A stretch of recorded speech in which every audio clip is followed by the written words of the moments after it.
So I'm having a chat with Big Special. How are you guys? Great, thank you very much, sir.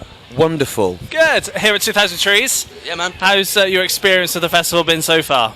Brilliant, man. Really good. Having a good time. Yeah, a bit worse for wear. I've been coming for a couple of years. Thank you, Dad. I've been coming for a couple of years, so yeah, it's good to be back. And yeah, finally rains today. It was the hottest day on record yesterday, so sweaty, sunburnt, hungover. And now good. wet. And now wet. Now wet. Just what you want at a festival.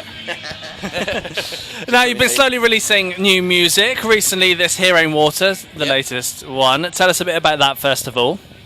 Well, yeah, that's our new single. It was actually one of the first demos. Like, it's a couple of years old to us, so it's nice to get it out, and it's getting some good feedback in it. Radio 6 seems to be liking it. Radio 6, Steve Lamacan, that's been pushing it quite a bit, and yeah, man, just happy to get it out. It's a funny one because when we started the band, Joe had to ask me twice to join the band. And first time he asked me, I was really busy with loads of other projects, and I wasn't sure.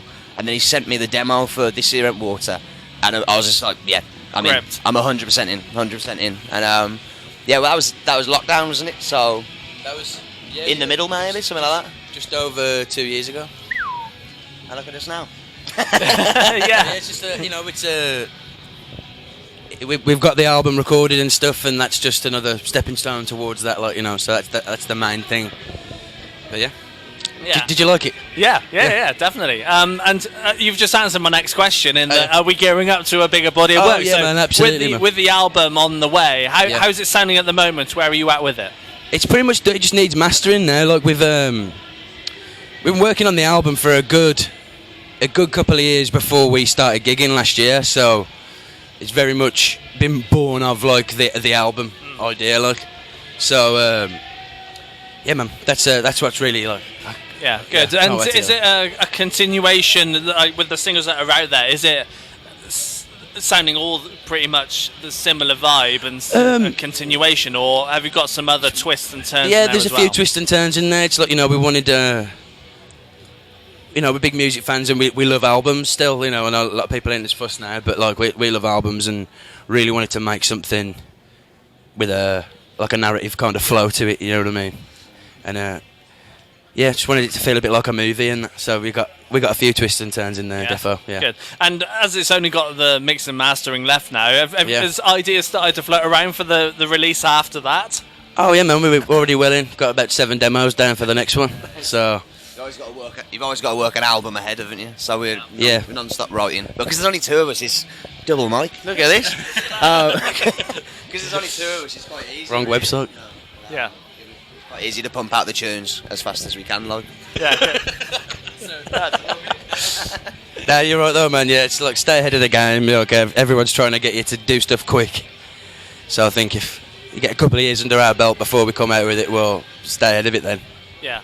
And you've been touring for the last year or so now, and it's been pretty busy for you guys. You feel like you've now got your set and how you want to do your stage presence now down? We've mainly been doing supports, haven't we? So we've mainly been doing like 30-minute sets, so we're looking forward to like doing an hour and stuff like that. Yeah. But it's quite frustrating when you've got a whole album's worth and it's a big album, and we got to cut it down to a half-hour set. So we every gig we sort of change it up a little bit. I think we still find a couple of surprises every time. I think that was our 40th gig, maybe.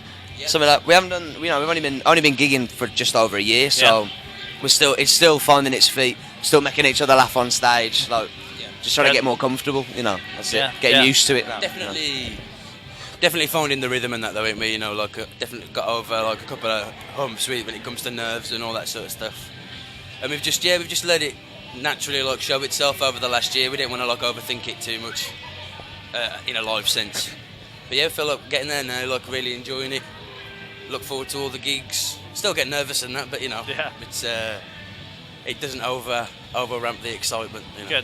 Good. And as a relatively new band, what made you do this in the first place, and how did the collaboration come together? Well, we've been mates since college, so 18, 19, and we were in a band back in the day. We were in a couple of different projects, and we were in a big band with like 6 other people. And then that boiled down to just being a 2-piece by the end, even then. But you know, I moved down south and moved away from the Midlands. I live in Bristol now, and I've been gone for about 10 years.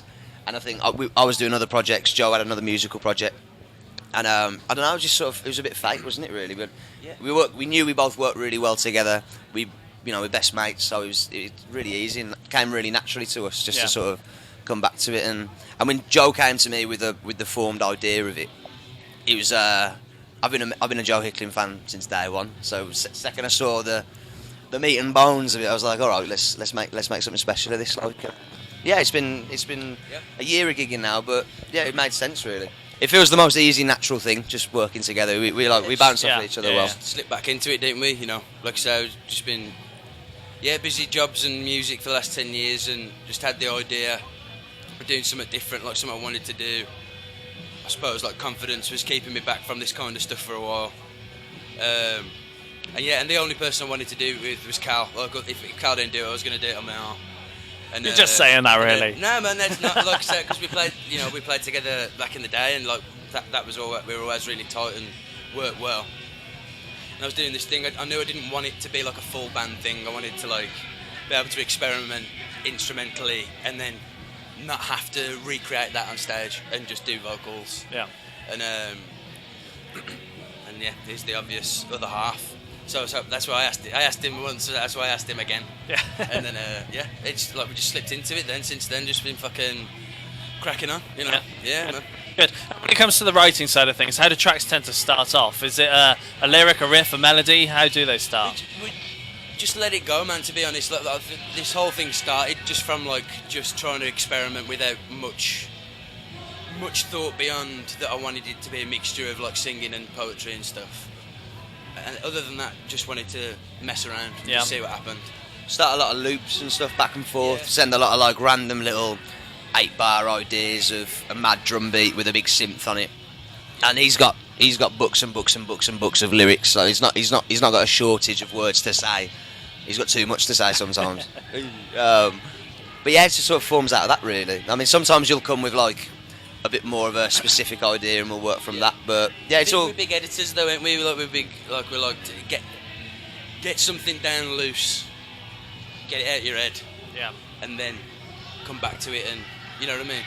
Yeah. I think editing's the way. Like I used to be against editing and thought like that you're not embracing the moment. But I just don't think like that anymore. I just think, put the work in, do a bit of fucking editing, you know what I mean? Yeah, good. Yeah. And when it comes to the vocals and the lyrics side of things, obviously you've got the music there. How easy do you find it to add the lyrics to the music that's created? It's one way or the other. Like either build the music around the lyrics, or we put something together. Like one of our recent times, again trying to mix it up and stuff. Yeah. We just got in a room, set up a MIDI keyboard, and set up the drums, and we just jammed for the day because that's what we used to do back in the day. We still love jamming and improvising, and then so we took that then, and then chopped it into something a bit more structured, and then I had these like nice formed demos then that I could just riff over with different lyrics and different ideas that I put together. Yeah. And same again. Then I'll get a block of stuff, and chop and change to fit the meaning, fit the central meaning of it. Like. Yeah, good. Excellent. Well, guys, it's been a pleasure. Thank you, Jim. Having a chat with you. Thanks very much. Thank you very much. Cheers. Think of that duality. Cheers.